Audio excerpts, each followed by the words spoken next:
Hosted by you/artistic minute 4365. My father has always been against any confrontation or arguments. He is extremely passive, refuses to stand up for himself, and avoids any conflict. If someone isn't paying attention while walking and bumps into him, he insists it's his own fault.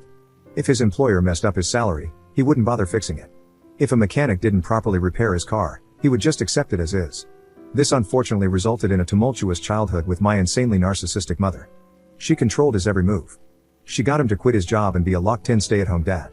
She had him do every chore, insulted him at every step, and cheated on him relentlessly and even brought affair partners into our home. She enjoyed making his life miserable every day, and he never questioned it.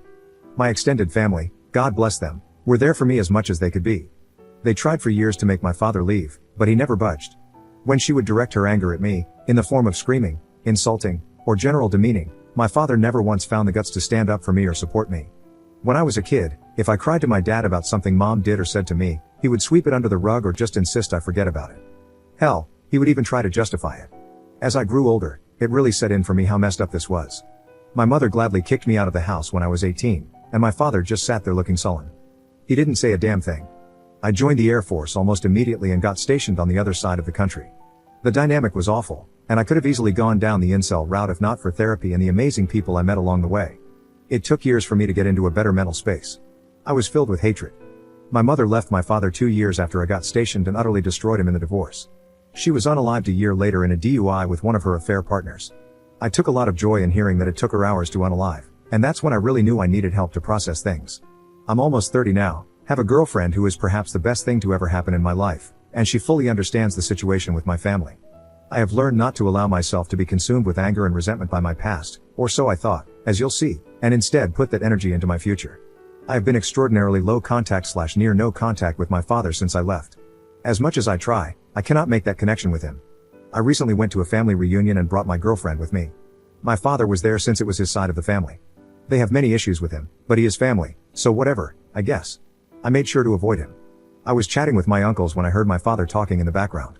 He was discussing how a co-worker of his was going through a divorce after discovering his wife was having an affair and was positioned to have a very favorable outcome.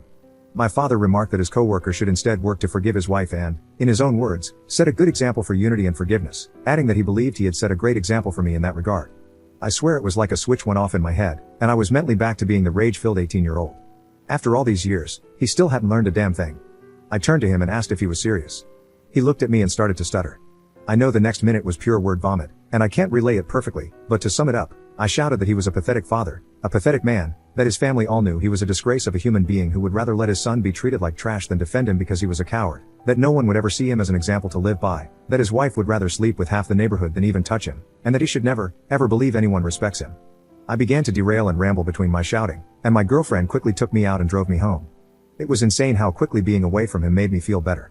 When we got back, she just held me and told me it was okay. Again, she's the best thing to ever happen to me. I was ashamed of how I lost it and am now going to resume my therapy, that's a given. However, I'm glad I finally unloaded what always needed to be said to him. My extended family has pretty mixed reactions. His brothers, my uncles, said it was time for him to hear it from me, while my grandparents are pissed I did that in front of the entire extended family, with some saying I should have done that behind closed doors instead of in front of everyone.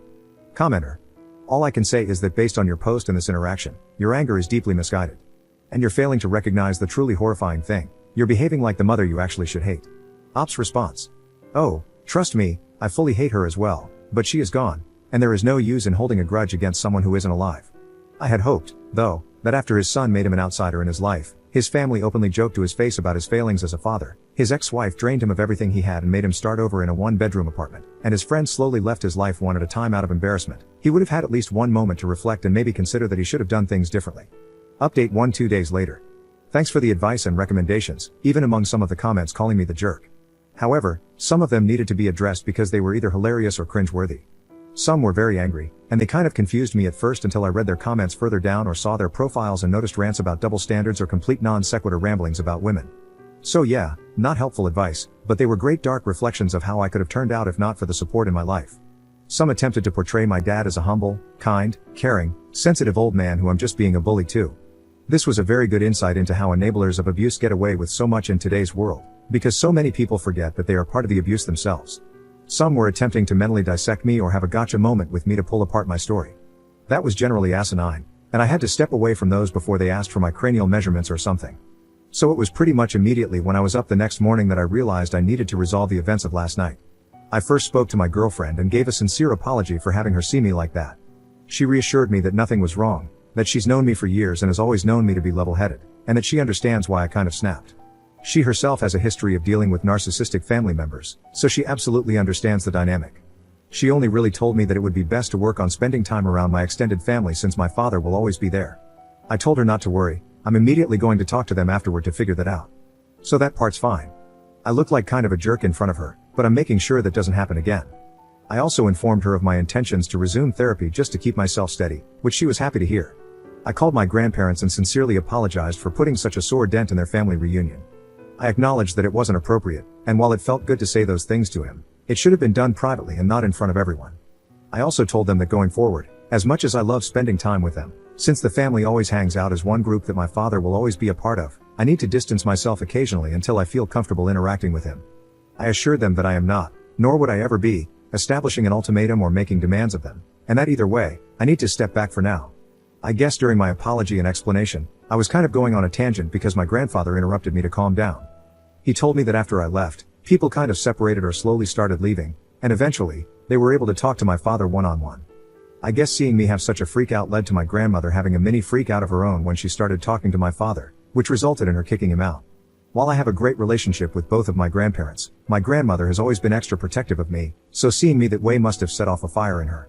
My grandfather then said that it has become a bit of an open family secret that my father is failing. His brothers taunt him about it, and they generally don't have a great relationship with him. For my grandparents, it's always just been uneasy. But seeing me the other day and how much it still affects me has really driven it home for a lot of people that it was really bad. They began to try and apologize, saying they were sorry if they didn't do enough, but I very adamantly retorted that they did more than anyone could have expected. It was very emotional for a minute, but it culminated in them telling me that they have decided to distance themselves from my father for the time being. They gave him the ultimatum that unless he engages in deep introspection and regularly goes to therapy, that distance may become permanent. My extended family, I've been told, is going to try to reach out or call, but I asked my grandparents to relay to them that it's not necessary and that I'm fine. I also expressed my apologies to them for ruining the day, but again, they told me I shouldn't apologize for being hurt. Since then, extended family members have sent some messages, with the general consensus being that it's okay, though some older members have complained about my lack of respect toward my father. And finally, I texted my father, hoping to meet at a local coffee shop for a final talk. When I met him, he didn't look good. I think his parents tearing into him finally got the message through. I had so many things I could have said, but instead, I first asked him if the coworker he gave advice to took it well. He just said that neither the coworker nor several others interact with him anymore. I then asked if he truly believed that every single thing he did for me as a child was for my benefit. He didn't really say anything.